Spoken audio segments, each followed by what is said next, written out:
Welcome, folks, to the day that is either going to feel like Christmas morning or the most anxiety-ridden day of your life. There's no in between.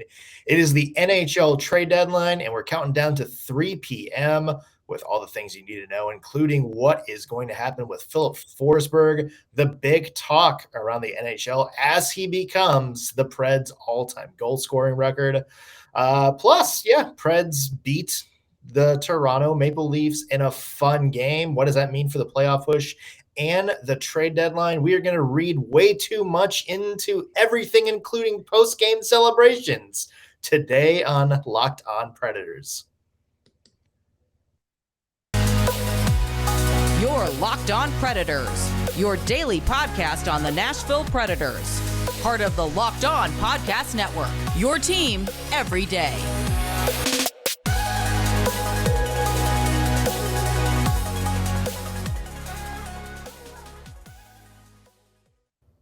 Thanks for making Locked On Predators your first listen of the day. As always, I'm Nick Morgan. I'm a writer and editor at ontheforecheck.com, and I have a partner in crime who, like me, is probably running on very limited sleep and no time for naps during the day today.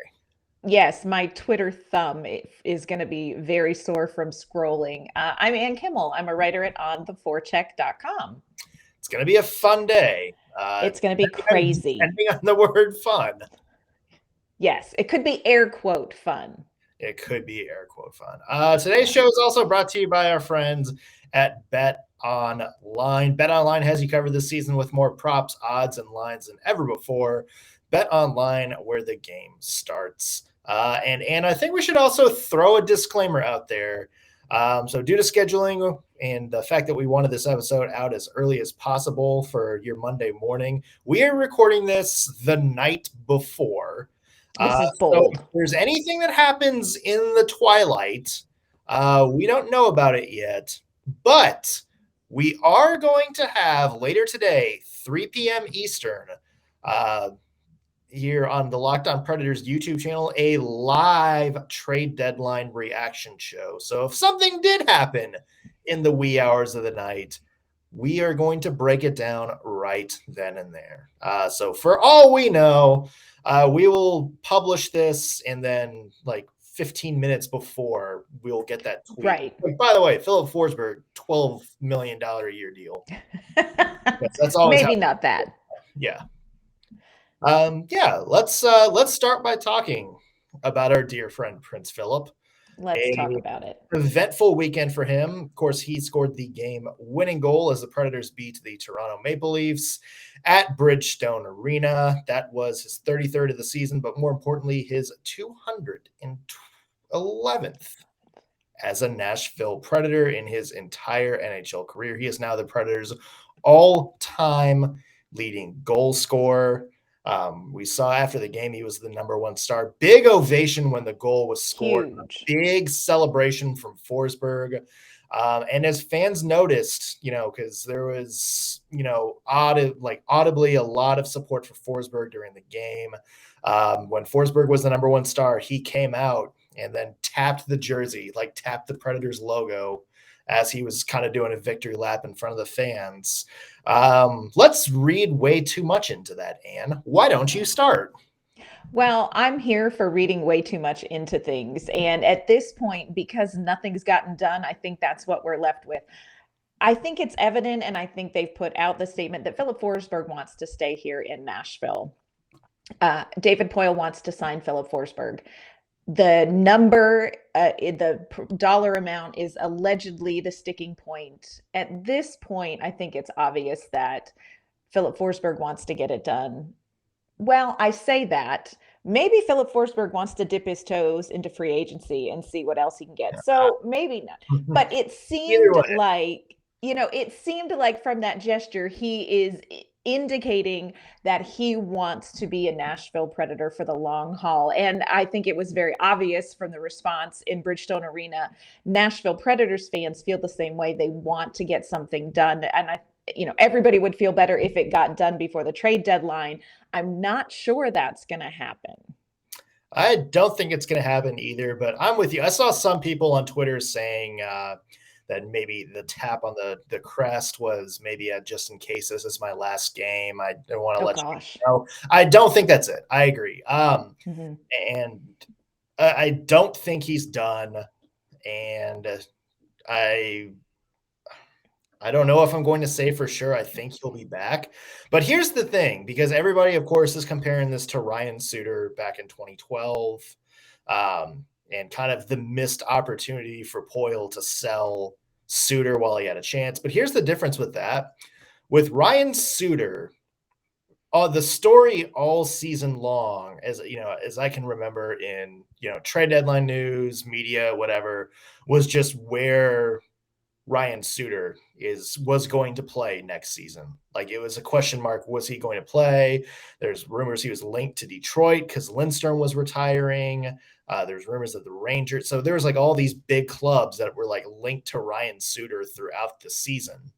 And combine that with what we kind of found out after the fact about him and Shea Weber kind of unwilling to commit without knowing what the other one was doing.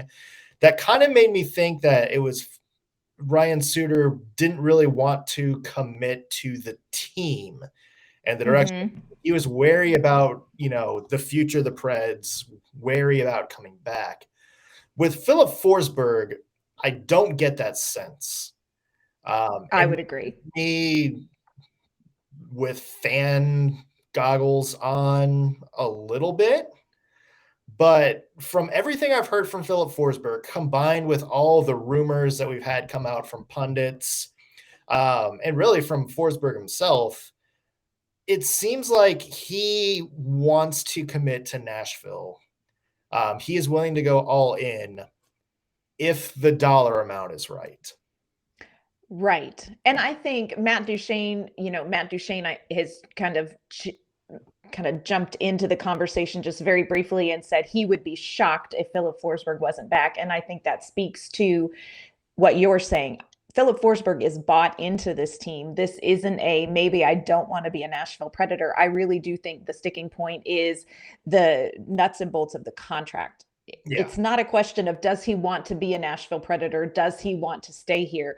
It's a nuts and bolts kind of question. And I think that's what the hangup is. I don't think it's the same as the Ryan Suter scenario.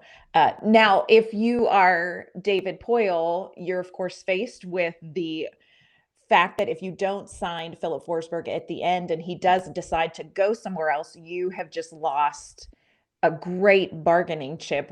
If you're David Poile, what are you doing about that? Well, considering what everybody else has been able to get trades here over the past little bit.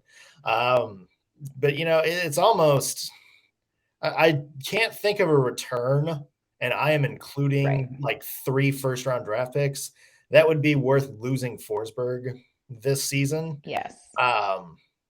But that's just me. And it's kind of funny that every rumor that seems to have come out about it over the past like 72 hours or whatnot has been either one extreme or the other. It's either Filip Forsberg, they're still talking money, but they're both committed to staying. It's just a matter of time. Or negotiations are going awful. Poile's now looking to trade.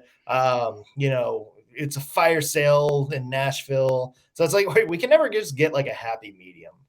No. Yeah, like Darren Drager said, there's been very little progress, but have talked to teams vaguely inquiring about trade interest.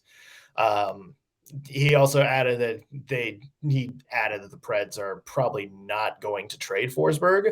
And then David Pagnotta at the fourth period said, right now it's just a money gap, but he thinks that they're going to be able to kind of hit that marker. And he said that both the Preds and Forsberg prefer to stay here. To stay. Like, it's not like we're going to test the market or whatever. It's he prefers to be in Nashville. So very, I guess, dueling rumors out there. So I guess the best way to sum it up, Ann, is we have no idea what the hell is going on.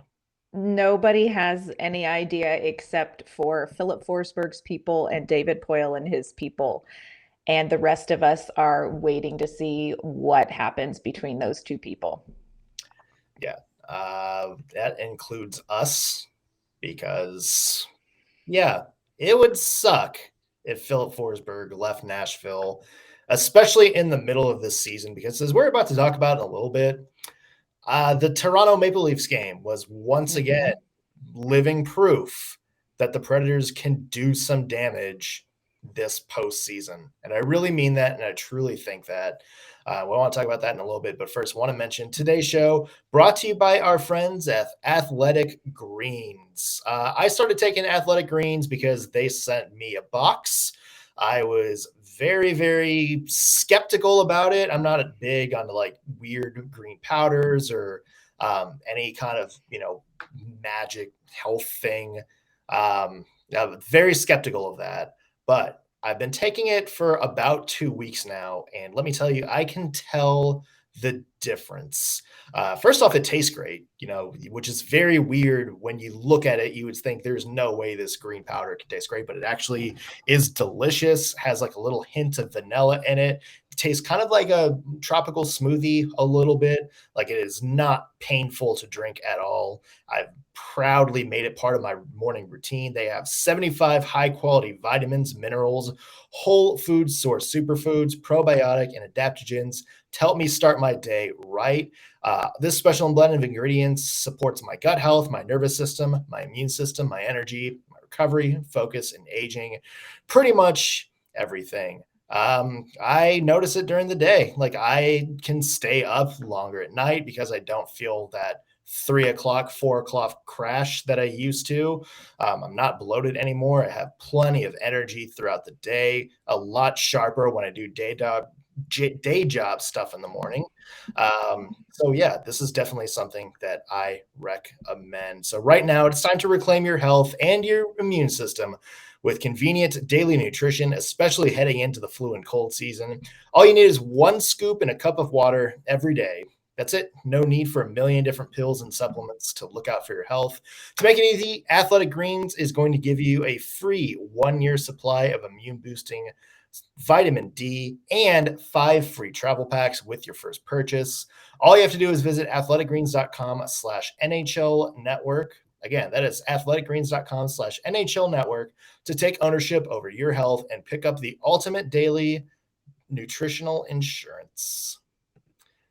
Yeah. Good weekend for the Preds, other than Filip Forsberg also getting his record-setting goal.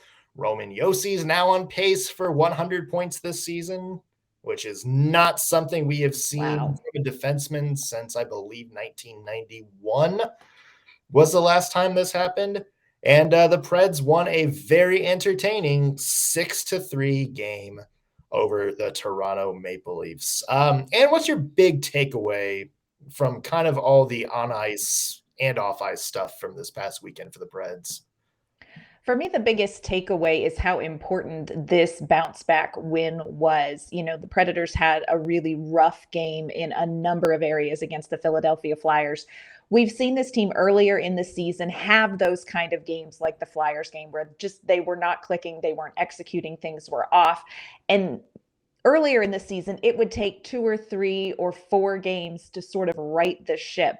And I feel like this was an important bounce back win because this team was able to reset after one bad game and not go through that 2 or 3 game slump to get back to the identity hockey. And I think this is exactly where you need to be, and you need to be able to bounce back like this when you're getting close to the playoffs and you're in a playoff scenario. You don't have 2 or 3 games to reset. And so I feel like the big takeaway for me from this game is this team is maturing. This team is more familiar with what they want to do. Their identity muscle memory is sharper now than it was earlier in the season, which is going to be key coming down the stretch for this team. I agree. Like, I think this is one of those things where you have to get back on track. And, look, Toronto over the past couple of weeks has kind of been playing bad hockey. Their goaltending issues are coming up, which is probably one of the reasons that they're going to be significant buyers, I think, at this deadline.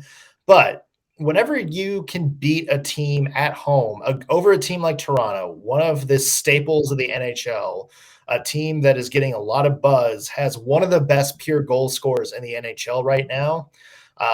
And you play, it was, sloppy at parts. Don't get me wrong. Like there's certainly a couple of things negative stuff that you can take away from this game. But anytime that you are able to play that well over a very strong NHL team, and get 2 points at home, that's got to be a win, especially this late in the season, because every game is going to feel like a Toronto from here on out. You're playing against the big boys, and I think the mental focus for the Preds has been there over the past little bit, with maybe the exception of a couple lapses like the Flyers game. Right. But even the Flyers game, in that third period, you saw them kind of fight back and get focused and really zero in, like especially in that last period. And it was just like the last 5 minutes, the 2-minute lapse, where it just kind of caved in on them. But the signs for the Predators are there. Like, I certainly think that. And I still, every time I see a game like I saw against the Maple Leafs, I think, why can't this team make damage in the postseason? Like, why is it such a foregone conclusion that they're going to crash and burn in the first round? I think when they're clicking on all cylinders, this is one of the most dangerous teams in the NHL. They proved that earlier in this year. And I think they're slowly starting to get back to a place where it's going to be another statement entering the playoffs.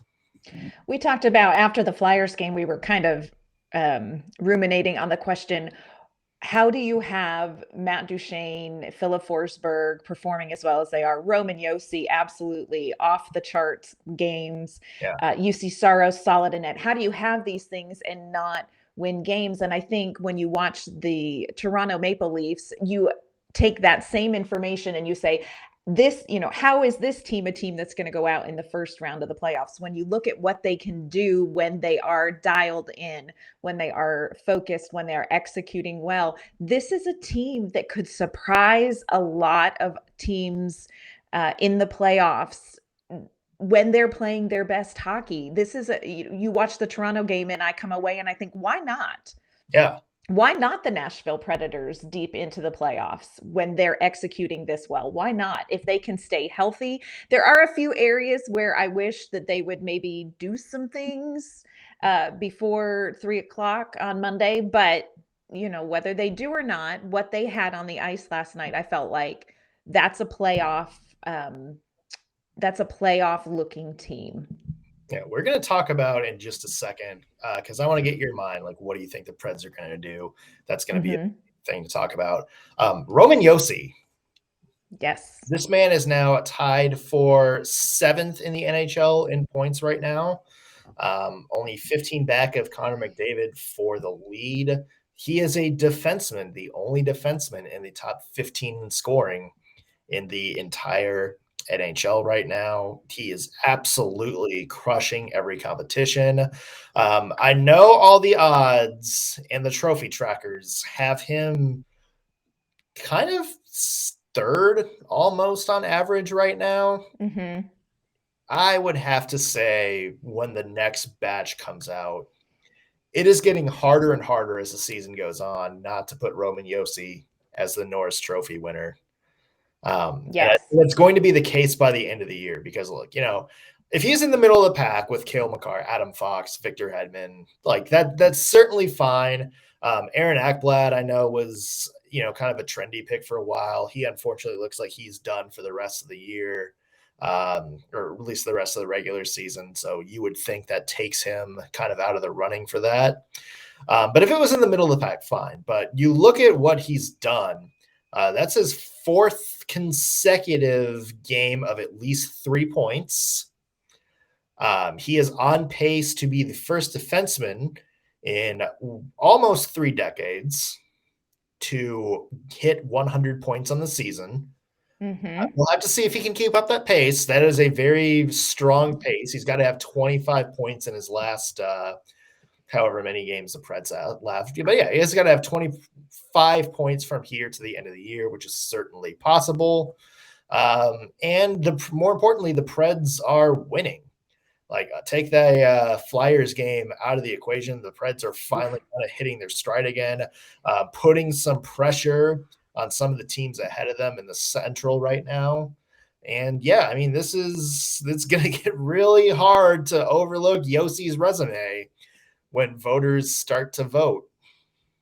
No, I agree 100%. I think we've talked about it before. Is this small market? Is this because Nashville kind of has stopped and started? I don't think Nashville really has had very many national eyes on this team. And when they did, then they kind of hit a slump.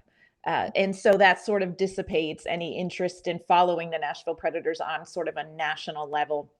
But I think when you look at Roman Jossi's numbers, and also when you just look even at the on ice performance that doesn't necessarily register on a score sheet or with statistics, you're looking at one of the best players in the NHL.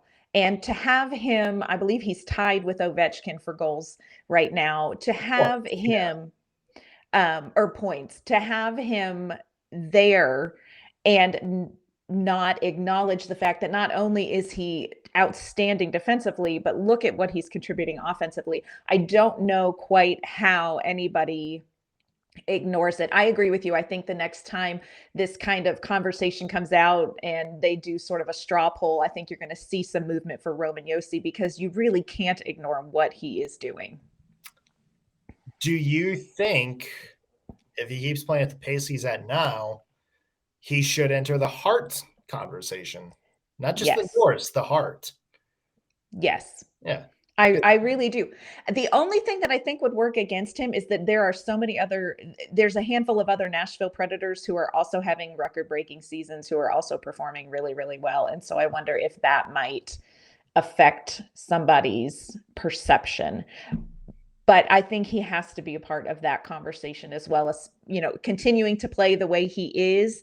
I don't see how he wouldn't be a part of the Hart conversation. What do you think? I mean, he's the centerpiece of this team, isn't he? Like, as good as Filip Forsberg has been this year, as good as Matt Duchene's redemption has been, you have all this great talent up and down the lineup. Jossi's really been the linchpin. I mean, we saw in this couple of games where he missed earlier how it just didn't seem to have the same pop.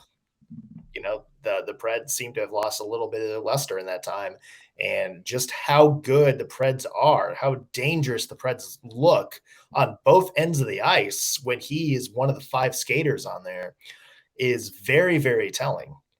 Mm-hmm. So I think he absolutely has a case to make for that. It's going to depend on how he finishes the season, and more importantly, how the Preds finish. Agreed. And it almost is like, a Taylor Hall situation from a couple of years ago, where it's like, okay, this team is doing so well and he is having this wild against all odds kind of campaign. It is getting really hard to try to maybe downgrade it. And I think the other thing is there's just not one person kind of having like a runaway MVP type season other than Jonathan Huberdeau. I know a lot of people are kind of putting Igor Shesterkin in the Hart Trophy conversation. It's an interesting conversation to have, but Roman Josi, I think by the time it's all said and done, should be at least in the top 5 for Hart voting, and it should be the Norris winner. I would agree with that. He has really, at the end of this season, the way that he has played, I think if he continues to play this way, it's the visual of Roman Josi looking flawless, carrying this team on his back through the playoffs. And, I think he needs to be and deserves to be rewarded for that. Yeah. Still have to talk about Philip Myers. Yes. And predictions for the NHL trend line coming up in just a second. Yeah. First, we want to remind you that today's episode is brought to you by our friends at BetOnline. It is that time of year again as college basketball's tournament is finally upon us.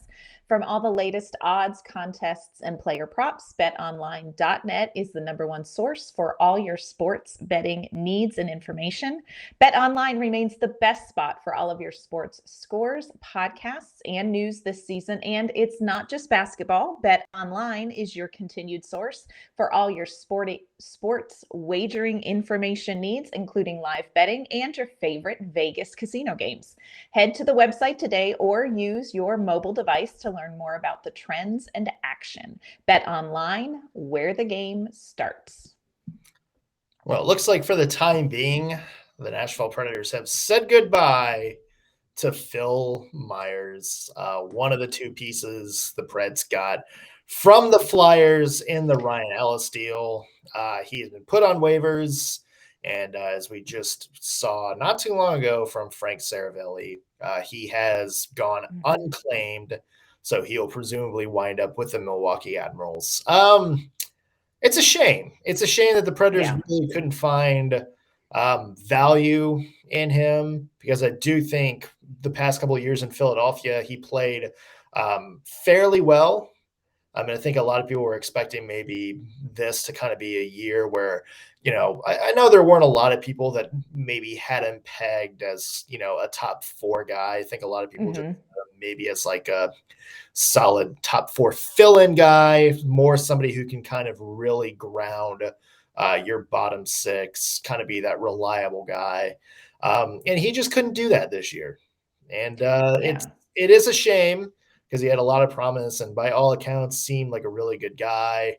It's just, he wasn't cutting it when he was on the ice for Nashville.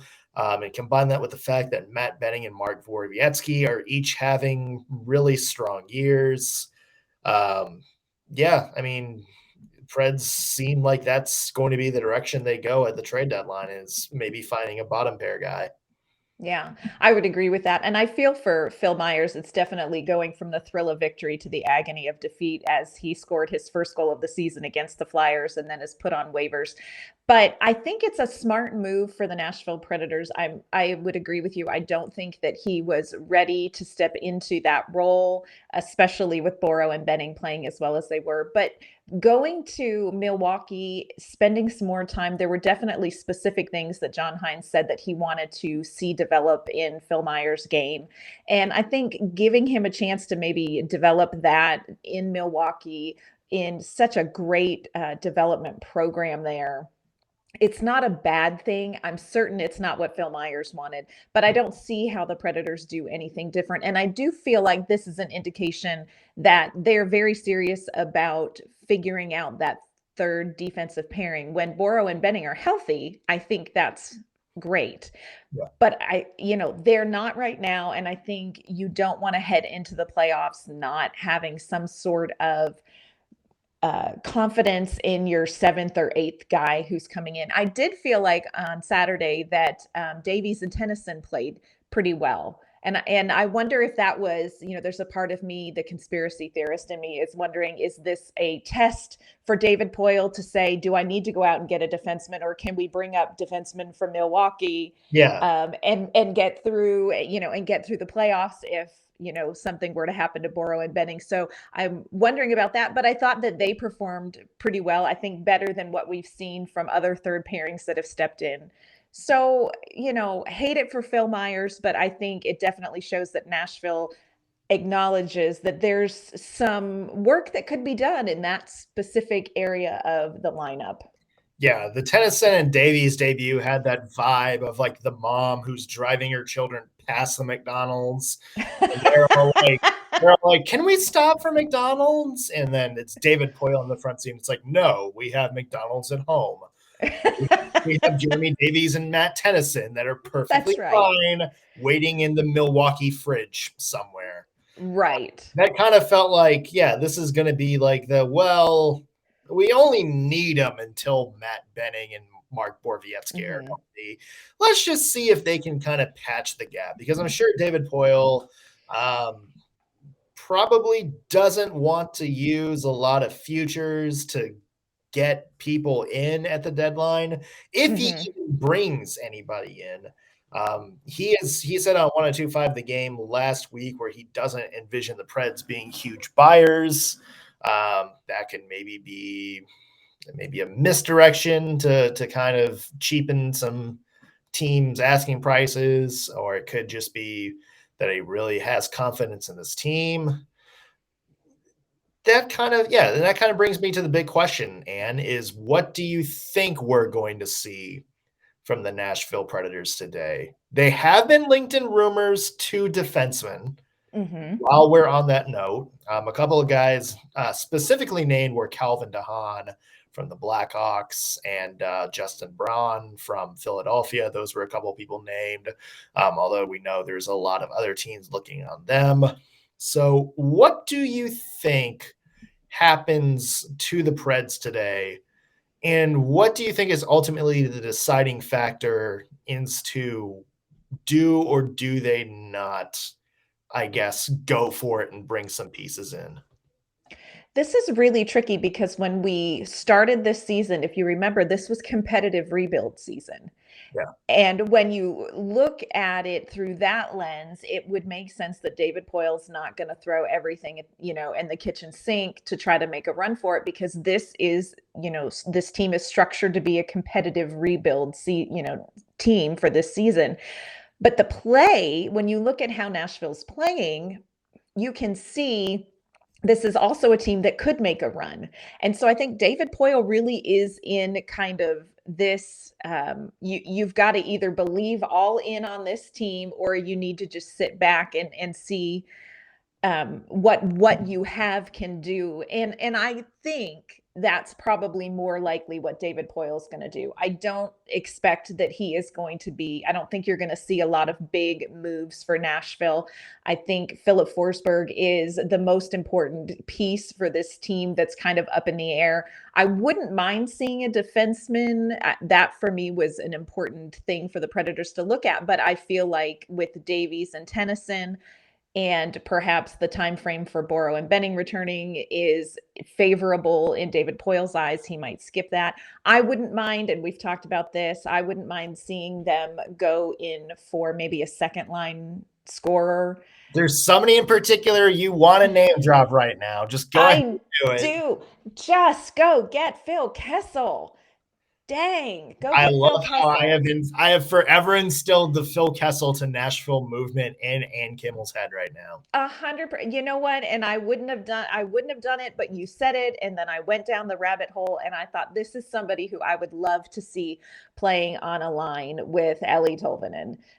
So, I wouldn't mind seeing them do that. I just don't expect they're going to make a lot of moves. Where is your sense of what we're going to see on Monday? My heart kind of says that I want to see some sort of excitement from Nashville. I want to see Phil Kessel brought in. Come on. I am claiming that as my idea. You just kind of it was 100% your idea. I am total Kessel bandwagon, but I am here for it. I would love to see something like that, and like another solid defenseman who can be in the top six. That's what my heart says.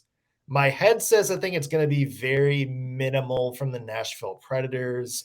I'll go ahead and tell you right now, they're not trading Filip Forsberg. I think that's something you can quote me on it. Send it to Old Takes Exposed. If I'm I don't care. I would bet pretty much everything I have that Forsberg's not going to get moved at the deadline.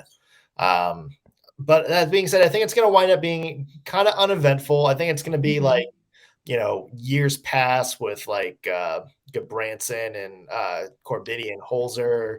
Right. Remember Corbinian Holzer? Who doesn't? That was a name. I think it's going to be like that, where they just kind of get a spare defenseman to kind of have just in case. I could maybe see them going after a bottom six guy just because Michael McCarron is playing fantastic hockey right now. And I think he is certainly earning the spot he's in. But for some reason, somebody else gets hurt or he's, falling back to earth or whatever, maybe one more guy who's probably you can get with a 5th, 6th round pick just to kind of have just in case. I think that's going to kind of be the theme is there's going to be a lot of just in case moves where it's not necessarily going to be big franchise shaking moves that make headlines. But it's somebody that David Poile can kind of stash away and ultimately help them with a cup run should they need them. I agree. I don't think we're going to see a flurry of big moves. I think there's going to be some insurance looks, like you've said, just in case pickups. Let's fingers crossed. Wouldn't it be fantastic if we had a Filip Forsberg re-signing announcement as well? But yes, we'll wait and see. Maybe that's the 3:00 announcement. Come on, here for it. Maybe David Poile just bust open the curtain. Forsberg's contract, and he's just like showing it off like he's Vanna White turning over a vowel in Wheel of Fortune. I'm here for that. Yeah. So bear with us because there is going to be a lot of stuff to break down. Again, 3:00 Eastern today, 2:00 Central, right after the NHL deadline comes and goes. We are going to be live on YouTube with the Locked On Predators podcast, a live trade deadline reaction show. We're going to be breaking over the trades, what teams didn't do, who are some surprises looking ahead. A lot to cover. So be sure you tune in later today for that. Until then, Ann, where can the people find you online? You can find my work at ontheforecheck.com, and you can find me on Twitter at AnnK_Mama on Ice. I'm Nick Morgan. You can find me at ontheforecheck.com. Follow me on Twitter at _NSMorgan. Be sure to follow the show also on Twitter at LO_Predators. If you're watching this on YouTube, be sure to like the video, subscribe, and leave a comment. Helps other Preds fans find our podcast faster. Let us know what you want to see in a future episode as well, what topics you want us to discuss. That is going to do it for us today on Locked On Predators. Thank you for making us your first listen of the day. We will be back later this afternoon for live trade deadline coverage. Take care.